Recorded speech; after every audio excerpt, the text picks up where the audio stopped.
So welcome everybody, last session of the day. I hope you are not too tired because I'll wake you up. So let's get started. In 1911 was written a little book called The Scientific Principle of Management. That book changed the way we managed our organization. It has been going on for 100 years. That book has been written by Frederick Taylor. I'm sure you've all heard of Taylorism. That book has made me wake up at night to hate that guy. Just can't stand chain work. I just can't stand the way that he changed the way that people were considered into organizations. I strongly believe that we can do a lot better. I strongly believe that our organizations are full of people who are full of potential, and that this potential is not exploited the right way. And I strongly believe that we do not manage our organizations the right way. We can do better. I believe that if we manage our organizations the right way, it's exactly the same thing as when we take a dandelion like this and we blow on it. It goes away, it goes far, and it blossoms. This is what we have to do with our organization. So today we're going to talk about our organizations in three parts. A brief history of the last 100 years.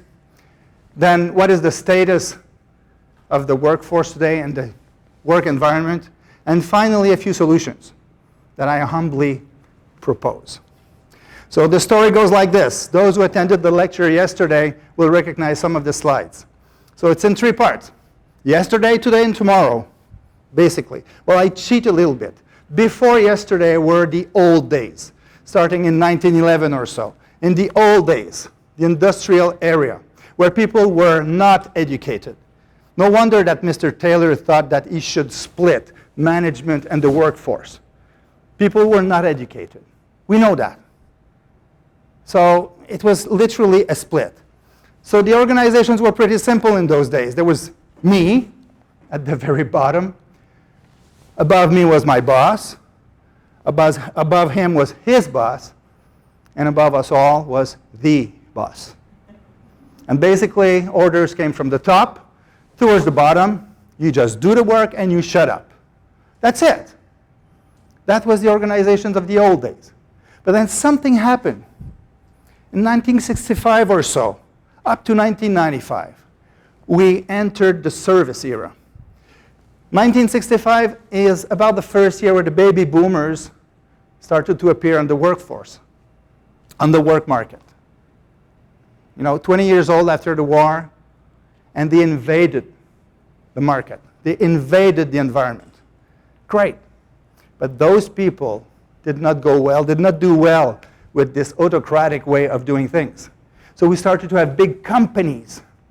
The market was evolving. The market was very, very stable in those days.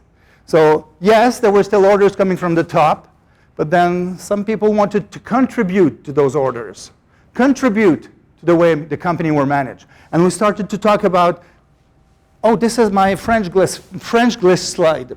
So participative management, gestion participative. So it goes up, it goes down. And then we also created the matrix organization in 2D. So again, gestion matricielle, matrix organization. So it's, you have those operational silos and the functional layers. You've heard of those things. It gets pretty complicated to work in this environment. But this is the status of where we are now. So today, and I say today, starting 1995 to today, it's the era of information. The information age. But where does that get us? And this is weird. I translated all my slides and I see this French thing. Where are we now? So it's a French course at the same time. Yeah, thank you, no problem, no problem. So we live in a VUCA area. Have you ever heard of that acronym before? This is a great acronym. Volatility, uncertainty, complexity, and ambiguity. The markets are not stable anymore. In fact, we understood what a global market meant when we had the first oil crisis in the 70s. Suddenly, it was not a local market anymore. Suddenly, something that happened in Arabia would affect us. Suddenly, the whole world got smaller. And it just went faster and faster and more uncertain, more ambiguous, more volatile, and certainly more complex. In fact, we know now that if you are too far from top management, your engagement level goes down. Does that ring a bell? If you're too far from top management, you're not engaged. I think the percentage of people engaged today in our organizations are about what? 20%? This is bad. This is really bad. And on top of that, absenteeism is going up. People are so depressed that some take leave of absence that are very long. Worse than this, have you ever heard of presenteeism? People who quit but forget to leave. So I'm sure you have a few names in your head. People who attend meetings to eat donuts and drink coffee. They don't contribute to anything. And it lasts for hours, hours, and hours. And then the following week, it starts over again. So they are there, but they don't do anything. But they get depressed. So the productivity is going down. But then we want to change all this. But whenever we want to change the structures, we have to understand that there are going to be side effects. Some are foreseen, some are unforeseen. But collateral damages are predictable. If we break our structures, something will happen. And then what? Well, this is where I introduce myself. My name is Francois LAvallee. I started my career as a molecular biologist. For 3 years, I studied the protein, the DNA structure of a protein that makes rat urinate. That taught me to be fluid, very flexible. But you know, any topic is good enough when you do a master in science, any topic. So that one was quite interesting. But it taught me a lot of things. It taught me that in a healthy cell, you've got all these molecules interacting with each other. They call that transcription factors. And they interact with each other to transcribe the genetic code into an RNA. And this one will be translated into a protein. And that protein will have a function. But for that protein to be functional, it starts here. Molecules interacting together to produce something. Well, that reminds me of a meeting. You know, a good meeting, I'm talking about a good meeting. You have so many people around the table talking, discussing, thinking, and something great will come out of it. It reminds me also that in a healthy cell, which is a big soup, molecules will interact freely, and something will get out of it, will come out of it. It's like the same thing happens in a healthy company, where people walk in the corridor, talk to colleagues, discuss projects, are creative. Well, at least that's what it used to be. These days, you cross a colleague and say, got my email? Okay, yes. And that's it. That 0.5-second interactions is useless. But then, you know, thinking about all that, I got all these great ideas.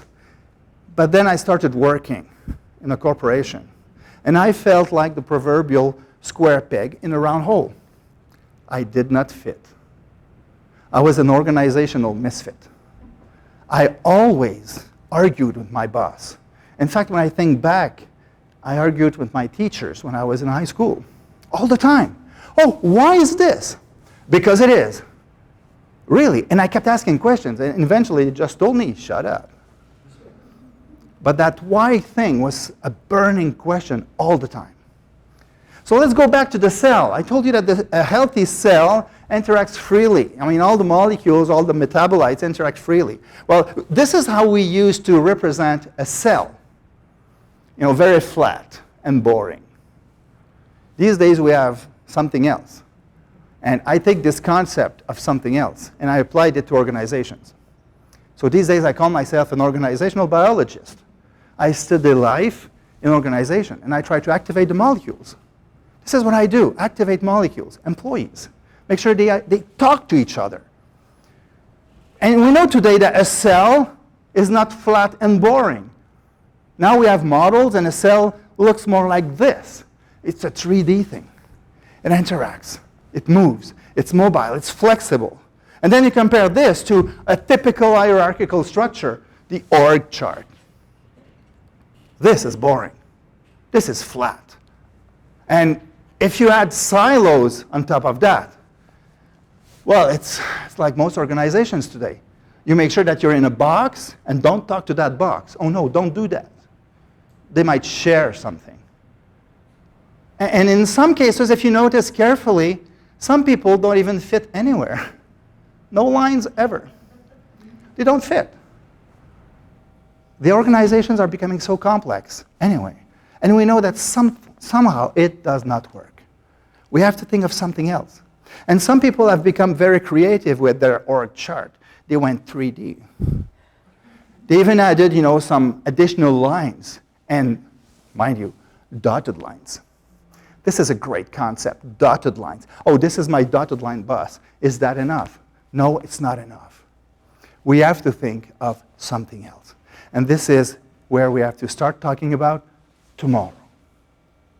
What is going to happen to our organization? Well, one of the concepts I encountered last year, and it really blew my mind, was the concept of hierarchy. Hierarchy, not hierarchy, hierarchy, because we're wired. This is what's really going on. If you draw an org chart on a blind, and you just pull that blind up, what appears behind the blind is the real connections of the organization. This is how things really work. You just talk to your colleague in the other department. Well, if you're not allowed to do that, you wait till he goes to the bathroom. You make sure you sit right behind. Hey, do you know this? It happens all the time. Moreover, in organizations where they prevent social network usage, people still have their cell phone. People still have their iPads. People are connected, even if you don't want them to be connected. You know Facebook. Do you know LinkedIn? Who knows LinkedIn? Who's on LinkedIn? Who participates in discussion group on LinkedIn? This is amazing. This is awesome. This is my network on LinkedIn. This is a function that is not available anymore. They call that the network cloud. I thought it was great because this is me and my 1,500 connections. And this is the pharma cloud. So you see all these people in pharma, and then this is another cloud, and this one is smaller. I think this is the GMPTA cloud. It's much smaller. The AGXPE is not there yet, but it's going to be very, very big. But these are the connections. And if you notice, some connections, some dots are darker than others. Like this one is pretty dark. This is one of my colleagues, Sebastian. And this is me. He's connected to me throughout my network, and I'm connected to his network. Well, my 1,500 connections in LinkedIn allow me to interact indirectly with 2 million people. So this is the real work environment, the connected work environment. Do we use it the right way? Well, my concept is these are interactions. Interaction in my mind means potential. Potential in my mind means performance. Again, the French slide. You're getting good in French. So my concept is organizational biology. I think this is something real. This is something that is happening in our organization. We have this coded genetically impetus to share and connect. And what is interesting, if we go back to, again, some kind of molecular biology concept, is a normal cell will interact with its environment via receptors. And these receptors will take a metabolite, move on that mobile membrane, and then something will happen inside the cell. Same thing occurs in an organization. Now imagine that this cell suddenly has the potential to have a lot more contact with the exterior. Today, some advanced molecular biological experiments have demonstrated that there is an invisible network, a lamin structure. They call that the lamins. Have you ever heard of that, the lamins? Lamins? You did? It was invisible. They did not know about that. Now they realized that the exterior of the cell might be directly connected to the DNA. So the exterior of the cell might alter the way the DNA is structured, alter the way some proteins are expressed or not. We did not know about that invisible structure. Now the same thing happens in our companies. The more interactions there are in the company, within the company, and outside the company, will create more potential. This one is in English, you noticed. And create more performance. This is what I do. I wake up at night and I think of all those things I could do with my clients. I could do training, obviously. I could do team building activities. I could do what else? Conferences. I could do also knowledge networks or community of practices.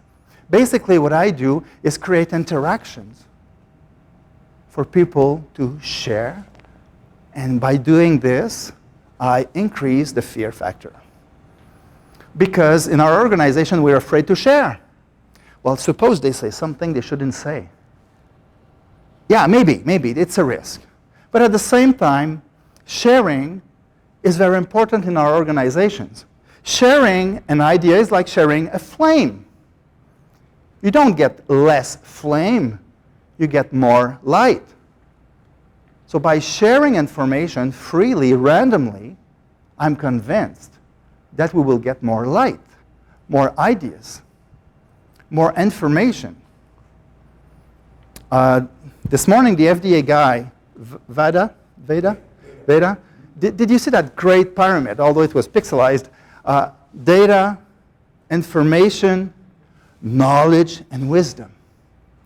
So what we have in our companies is a lot of data. Do we have a lot of information? Yeah, sort of. We have procedures. Do we have knowledge out of that? Maybe. Do we have wisdom? Maybe not. We're not there yet. I see it sometimes, but not that frequently. But what we don't have anymore, and we have been losing this more and more in the last 30 years, is white space. White space is when you go to the bathroom and you come back to your desk half an hour later. Oh, you did go to the bathroom, but you did a lot of other things. You talked to John and Claudia and what have you.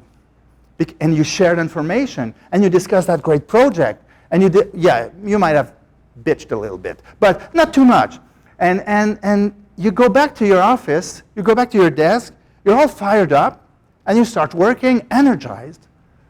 But since the first reorganizations in the 80s, and I think one of the big ones was GE with Jack Welch, Neutron Jack, ever since that time, consultants like McKinsey used to go in big company and see 5 people working at 80%, let's do the math, cut 1 and have 4 working at 100%. These 100% very busy people don't have time to go to the bathroom. Well, they do, but they go back really fast. But there's no white space. The brain accelerates when it slows down. But do you think that our brain slows down in front of our computer? No. It's full speed all the time. And I doubt that you have great ideas in the front of your computer with your boss looking over your shoulder. Your great ideas you will get when you take a shower, you walk the dog, or you're stuck in traffic for half an hour, when your brain goes dead. It's never dead. White space was important, but it's not there anymore. What's there is our collective intelligence, but it's dormant. Clay Shirky talked about the cognitive surplus that has been observed in the last decade or so, since the social network advent. Wikipedia is a great example of collective intelligence. 100 million hours, a free encyclopedia. And those people used to watch TV before. Now they're on social networks. Now imagine if your employees could do the same thing. with an enterprise social network. Actually contribute freely with no pressure to do the right thing the right way. Well, it's possible. And this is where I introduce my 3D thing. My 3D thing is, first D is to develop autonomy in our employees. The second D is to decentralize or devolve power. My third D is to discover synergies. A synergy is when 1 + 1 = 5.7 or more. We need to do the 3D stuff. Now, Dave Snowden said, we always know more than what we can say. And we always say more than we can write down. Why is it then that in the pharma industry we only write down? We write down SOPs. We write a lot of SOPs. But do we still talk? Not a lot. We don't have time to talk. We have procedures, a lot of procedures. Who was there with Sandeep a few minutes ago? 3,800 procedures, which is not unusual. But do they have time to talk? Less and less. And it's unfortunate, because the genius of the human brain will occur only if we talk. But then we are so afraid to interact. So we will do just that now. We will interact. I have an assignment for you. This is an exercise I call the magic triangles. So you can stand up. This is a silent exercise. It's probably going to happen around there. But let's start. So silently, look around the room and visually and randomly select 2 individuals in the room. Those you don't know. Okay? If you know them, just select somebody else. But select 2 individuals, only 2. Don't point, don't talk, just select 2 individuals in the room. And then you will all move in that empty space over there, all of you.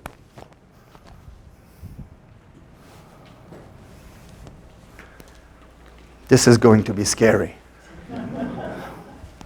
Now, what you will do, still in silence, you will form equilateral triangles with the 2 people you selected. Equilateral triangles with equal sides. Is that the word? Equilateral? So just do it now. No talking, no pointing.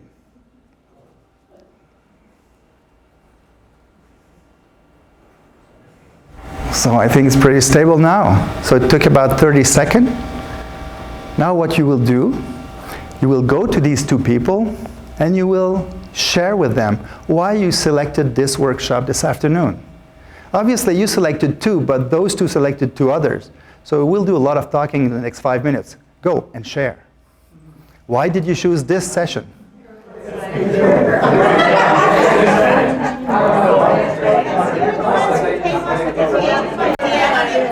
Okay, let's go back. I know you don't want to stop. No, we don't. I know. I did that on purpose. So did it hurt? Was it painful? Did you notice how fast it was? Somebody stepped on my toes. Somebody stepped on his toes. That's quite an experience. Good. This is an exercise in auto-regulation or self-regulation. If I had asked the whole group, we're about 20 people, to split in 2, select a manager in each team, and charge this manager or ask this manager to actually place the 10 individuals, in such a way that they all interact in an equilateral triangle, it would have been a nightmare, because they would have interacted with the other team and they wouldn't talk to the other team. Imagine this with a group of 40 people, 4 teams of 10. Imagine this and try to draw an analogy between this and scheduling vacation in a plant. But if you self-regulate, it happens spontaneously. I have yet to find a client who risks actually doing this. Okay, schedule vacation, you have 2 weeks. Just talk to each other, make sure that the plant goes on, that nothing stops, and that we don't explode. And I'm convinced that within 2 weeks, people will just interact and say, well, I can't really take vacation because if I do this, you won't be able to take it.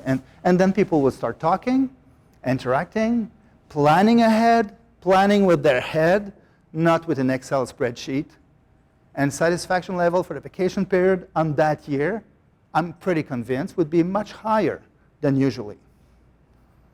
And we might not have to do a shutdown. Self-regulation. Now, something else also that happened today, when we discover significant things we share with others, these others become colleagues. We did that for 2 minutes. We could have done it for 2 hours.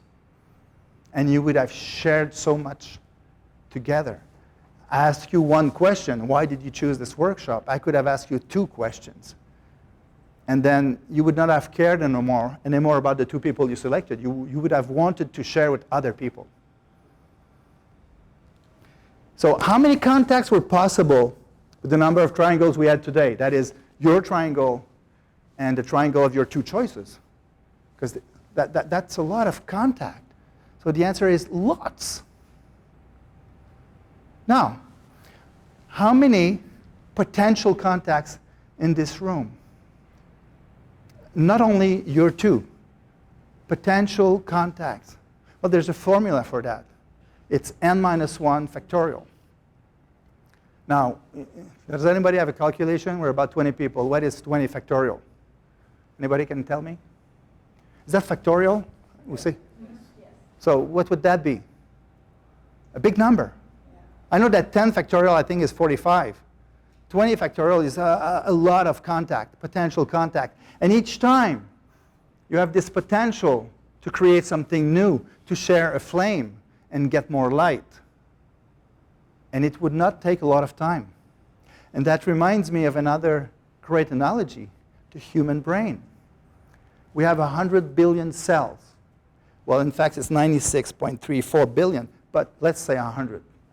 And we have about 80 billion non-neural cells, which help to contact the other, help the connection. This is a human brain. And we have also Twitter. Twitter is amazing. I mean, we had the hashtag AGXPE. Who used it? Thank you, George. We could have used that. We could have tweeted all along the 2 days and shared an incredible story. And then you use an app called Storify, and you got that thread immortalized. We did not, but we could have. Connections are there. In fact, I strongly urge you to connect with me on Twitter at Aliter Concept. And until tomorrow, go with hashtag AGXPE and share your insights, your thoughts, and start sharing and join this big family. This is amazing. There's a way to do this. And write your challenges, write your preoccupation, write questions. Ask for interaction. Ask phone number. Try to contact people outside of this meeting. This is just the beginning. And the same thing occurs in our companies. We don't have to stop right after the meeting. Let's continue to interact. This is where the richness is. So the 3D thing, I'll go back to this. Discover synergies, decentralize power, and develop employees. Develop the autonomy of our employees. That's what I call the 3D leadership. We can do this. Develop autonomy in our people. That means, well, make sure you train your trainers so that they do a good job internally. Develop your managers. I mean, for real. Managers usually follow Peter's principle. They're good operators, they become decent supervisors, and crappy managers sometimes. Why? We don't help them. It's about time we do something with them. What about your training management system? And I'm not talking about just the compliance system. Does that answer a real need? Or does that answer only the regulations requirement? The regulation requirements are the easy part. Does that answer real human needs? It changes the whole game. And finally, social learning. Our POCA friends are here. I don't know if you had a chance to talk to them. Social learning is not only POCA. Social learning is how to create Yammer network, Twitter groups, LinkedIn groups, and promote this sharing. Now, some people are very afraid of that, by the way. Really? Oh, what about confidential information? Well, if your employees don't know what is confidential and what is not, or if they don't know why it is important not to share confidential information, you got another challenge. You did not educate them. If you want them to be autonomous, develop this autonomy. Give them the right information. And then decentralize power. This is very, very important, because if they're autonomous, if they self-regulate, don't overmanage them. Decentralize or devolving power. Make sure you delegate the right way. Make sure you define what are the authority limits for everybody in your organization. Do you know how much money you can spend without asking permission? Could you write a number? I can spend $1,000. My boss won't say a thing. Do you? Do you know that? Do your employees know their limit? Because they have one. Everything we do in an organization is money related. Do we know our limit? First thing I asked my boss in my last job is, what is the limit? I'm a manager, level 46. What is my limit? He told me $5,000. I said, fine. 7 years later, I quit. I never asked a second time. Sometimes instead of asking permission, I ask forgiveness. But that's okay.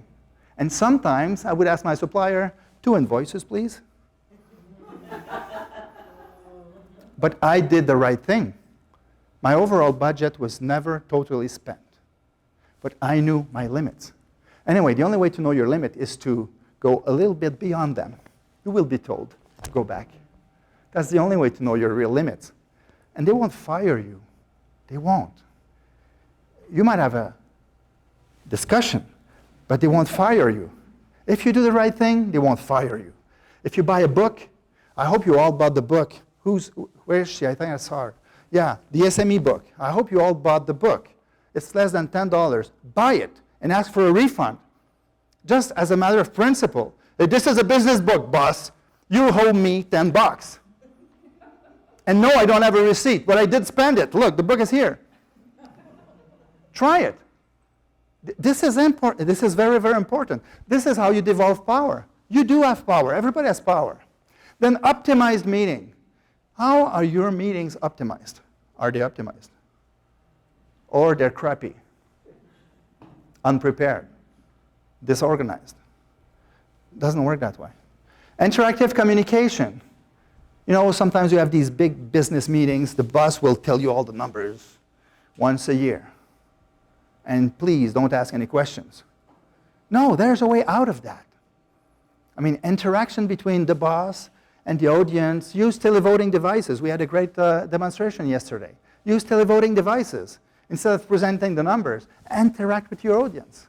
This is completely different. They will contribute something. And finally, again, social enterprise networks. Yes, this is devolving power. You give the power to your employees to share information. And the real measure of power is how much power you can give away. Do you have power, or do you keep it? The last thing is discovering synergies. Again, synergies is when 1 + 1 is more than 2. What do you do to discover that? Well, first, management by walking around. How can you discover synergies in your teams if you don't look at the teams, if you don't talk with the teams, if you don't walk around the shop floor once in a while and more frequently than that? You will never, ever see that. Do you have a special cafeteria for the executive board? Oh my God, go talk to the employees. Team building, team bonding. This is very different. Team bonding is, to go play bowling together. Absolutely no work, but it's okay. We have fun together. Team building. This is where how do we say that? The going gets the tough. Yes. This is what the rubber hit the road. Really, I mean, this is not supposed to be all pleasant. This is supposed to be real work. Real team building activity, it's supposed to be a bit painful. Let's say the right thing to the right people. Communities of practices, internal communities or external communities. Who have an internal community of practice? Only Regina? And you? You? An external. Yes, I mean sharing with competitors. But what we notice when we do that, and I've been doing that for 10 years, is that people will share freely a lot of important stuff and never confidential information. Never. They know. But I had QA managers in a community of practice discussing recalls. The first time somebody said, yeah, I've got a recall, they all looked at him. Like, really? It never happens with us. No kidding. We all have the same problems. We have a lot more things in common than things that are different from each other. So this is very important because you compare with each other. You benchmark. This is very valuable for a company. And then what else? Well, magic triangles. Yeah, try this. Just put a lot of people together, do the magic triangles exercise, and see what happens. And then you'll see the magic, because it is magical. Now, communities of practices or knowledge network is something that is very important in our work environment these days. Have you ever heard of the Personal Knowledge Mastery Program? No? Okay, take a look at this. Jarche.com, Jarche.com. The name of the guy is Harold Jarche, or Jarche is a German origin, and he's got a workshop, he called that Personal Knowledge Mastery. Basically, is how to dig through the overwhelming amount of information we have today and make sense out of it. You've got too many emails, you're not on social networks because you don't understand them, you've got too many tweets, you don't know what to read anymore, what to sort, how to sort your articles, your web pages. This is the workshop for you. It's amazing. It changes the way you see information. LinkedIn is a great way also to build your knowledge network. Basically, a knowledge network is a number of people that you will encounter, get to know, get to trust, and these people will do the sorting for you. Your knowledge network will actually gather information. They will do the triangle, you know, from data to information to knowledge, and then the only thing you have to do is get some wisdom out of that, and maybe call them. So it's a process. Communities of practices, Harold Jarche described it. I'm sorry, the lamp is weird, eh? He says that the first part of at work, when we talk about work, we talk about structured information. At the other end of the spectrum, we talk about informal social network. It's so informal that you get a lot of information, but you don't know what to do with it. And communities of practices are right in the middle. And yes, you're getting very, very good in French. A community of practices where you solve problems. And this is the energy of the social, coupled with the structure at work. Communities of practice are a great way to learn and innovate. It's based on the 3 A's: action at work, awareness in the social area, and in the middle, alternatives. Because you share so many things.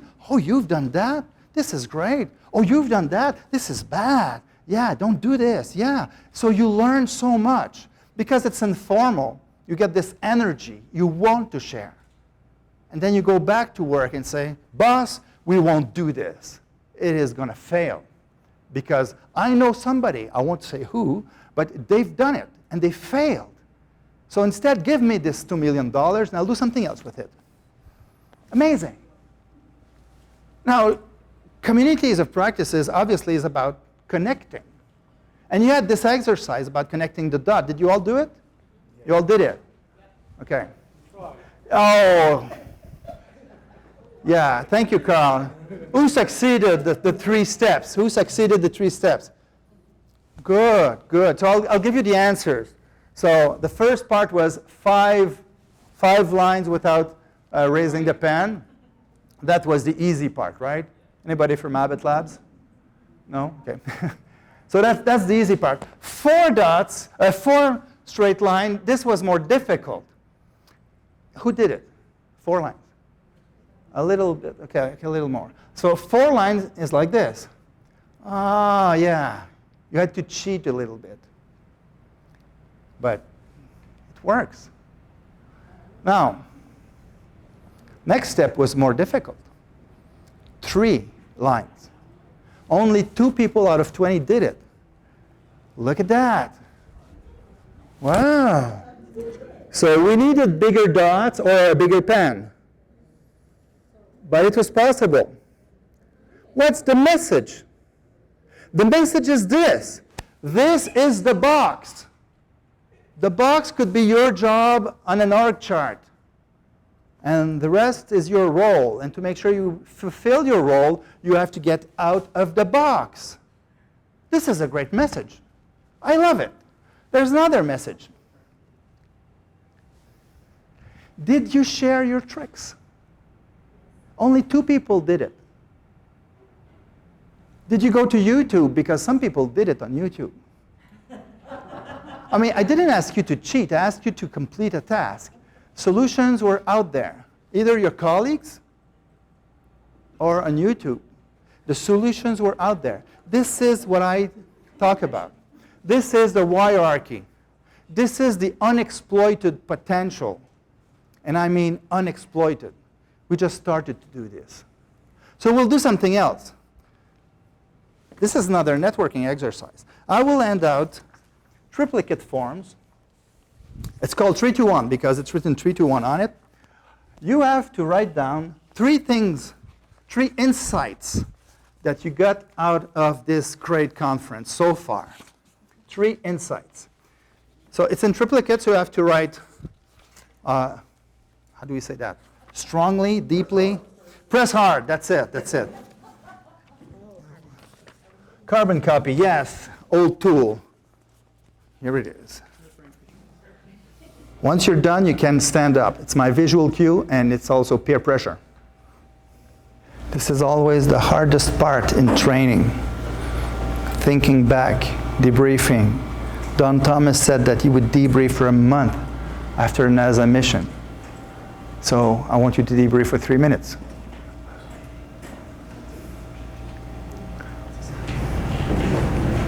Okay, so we're almost all done. Those who are ready, you can detach all 3 copies. The white copy is your action plan. The yellow copy is something you will share with somebody in the room, and we will contact those people in a few weeks. Now, don't just do it, don't just give it away to your neighbor. Circulate in the room and share. Just make sure you don't have your copies, your own copy. Thank you. Okay, keep sharing the yellow copy for a few seconds.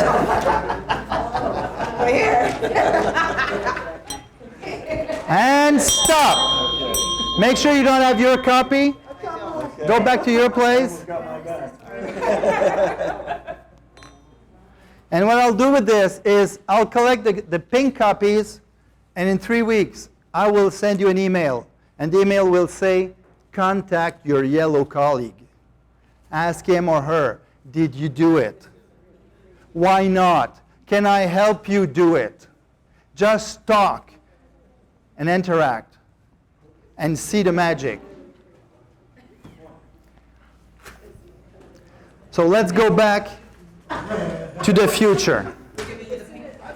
Yeah. Thank you.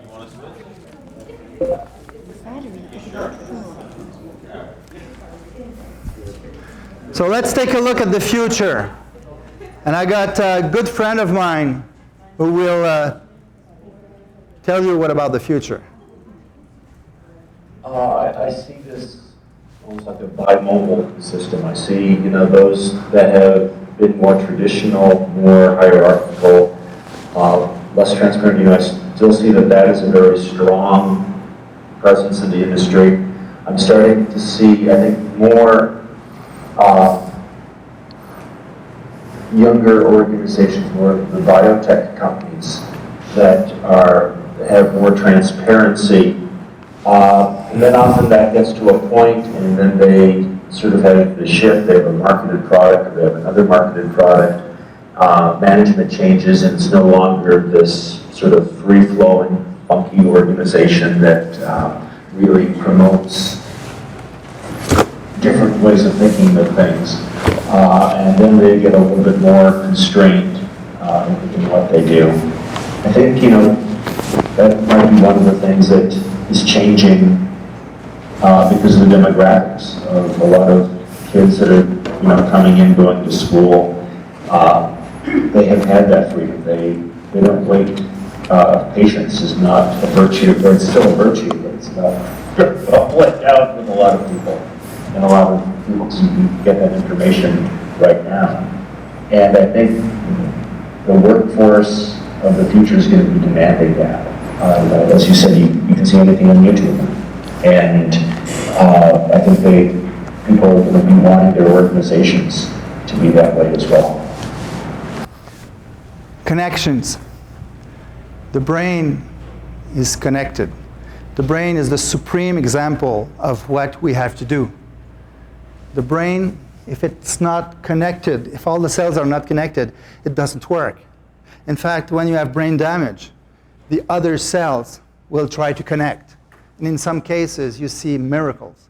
People that shouldn't be walking, because they force the connection, start to walk again. People who shouldn't be talking after a brain hemorrhage finally succeed in talking again, because the brain is flexible, the brain is agile. Our organizations are like this too, but we just made sure over the years that they do not function properly. In fact, Peter Drucker, the management guru, said, it seems like management's whole role was to make work difficult. So we have to think back, we have to move, we have to change, we have to use these connections, these potential contacts. We have to stay away from this fear, this organizational fear of sharing. And yes, security is a problem. Yes, we want to control the information. But at the same time, it's like being a moose and hiding behind a tree. It doesn't work with devices and rules and regulation. It works with education. Because anyway, the most important thing in your organization is your culture. And I've never seen an ad or a newspaper article about culture robbery. Yeah, there was a culture theft. No, it doesn't happen. Never. And this is what you have to cultivate. And sometimes people say that social networks is useless because these are weak links. It's not real. It's superficial. Okay, what about this? This is a challenge to you. How can you hold 100,000 kilograms of water in the air? Build a cloud. Now, is that weak link or not? Yeah. Is it weak link does not equal weakness. So there is a way by connecting to build so much more, to create so much more. Several hundred years ago when Spaniards navigated through the Atlantic Ocean, they had old maps. They did not trust the old maps. They knew that they had to build new maps. The maps were never the territories. It was a representation, an imperfect representation. So we have our old maps, but we need to just say, okay, these are the old maps, but we have to explore and build and create the new maps. We say that a boat is safe in the harbor, but that's not why they are built. We have to get away from the port. Thomas Dakin said, if the highest aim of a captain were to preserve his ship, he would never leave port. We have to believe that. We have to have the courage to go somewhere else. Now let's go back to biology. This is a monkey. Okay? Several years ago, a team of biologists were studying these monkeys in multiple islands. How do we call that? French, it's archipel. Archipelago. Yes, archipelago in New Zealand. And they were studying these monkeys. And they were studying different stuff, but as a reward, they would give away like sweet apples or sweet potatoes. They would throw them in the sand. So this is the sandy sweet apple. And this is the upset monkey. Have you ever tried to crunch sand? It's not nice. So these monkeys somehow would still munch on those sandy apples. But one monkey learned that if she were to wash the apple in a stream, the apple would be sandless. And then her mother looked at that trick and said, this is nice. So her mother started to wash the apple too. And eventually, a lot of monkeys started washing their apples instead of eating the sand. I mean, these are bright monkeys, right?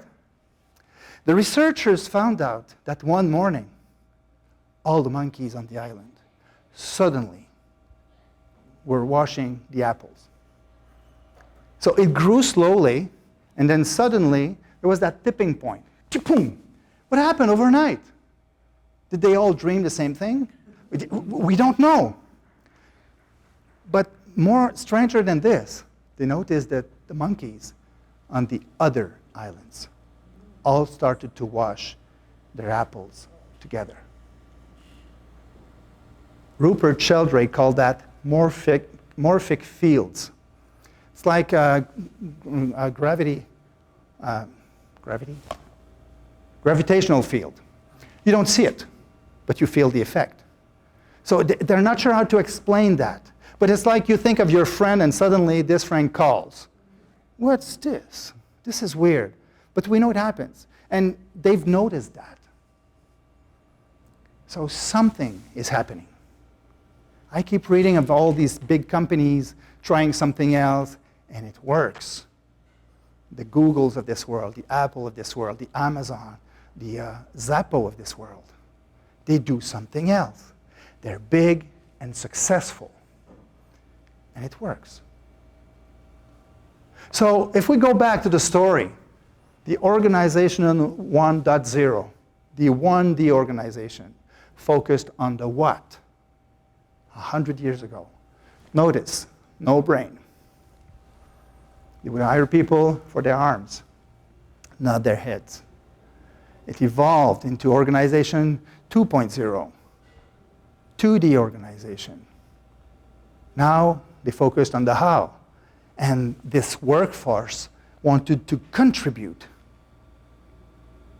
So the head and the arms.